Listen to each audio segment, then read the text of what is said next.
শুভ ষষ্ঠী সবাইকে। সবার পুজো কেমন কাটছে? আমি কিন্তু আজ বেশ সকাল সকাল ঘুম থেকে উঠেছি, আর উঠেই দেখেছো তো স্নান ধান করে একদম নতুন জামা পরে তৈরি। না না, ঠাকুর দেখতে যাচ্ছি না, বলছি আগে পুজোটা দিয়ে নি, একটু কাজ আছে, তাই সকাল সকাল উঠে এইভাবে রেডি হয়ে বেরোতে হচ্ছে। আর যখন পুজো শুরুই হয়ে গেছে আর যখন নতুন জামাও আছে, তাহলে কেন না আজ থেকে শুরু হয়ে যাক। আমি নতুন জামা পরবো আর আমার গপু পরবে না, তা কি করে হয়? তার কিন্তু টোটাল 6টা জামা হয়েছে, আর এটা তার ষষ্ঠী স্পেশাল। ষষ্ঠীর সাজে গপুকে কেমন লাগছে বলো কিন্তু। গত বছর পঞ্চমী থেকেই আমার ঠাকুর দেখা শুরু হয়ে গেছিল, আর এবছর আজকে ষষ্ঠী।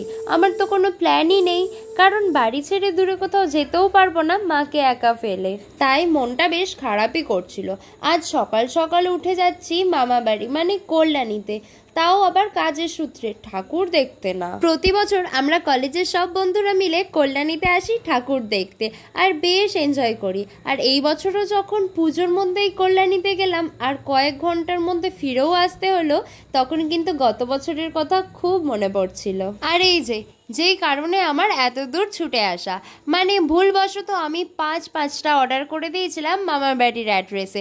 সেখানে সব পার্সেলগুলো চলে এসেছিল, যার বেশ কিছুটা ছিল মার, বৌদি ভাইয়ের আর আমার, তাই সব নিতে গেছিলাম। আর দিদা তো না খাইয়ে ছাড়বে না, সাথে আবার এক ব্যাগ খাবারও দিয়ে দিল। আর মন খারাপ করছিল বললাম না, দেখো কল্যাণীর ঠাকুর কিন্তু আমায় দেখাও দিয়ে দিল।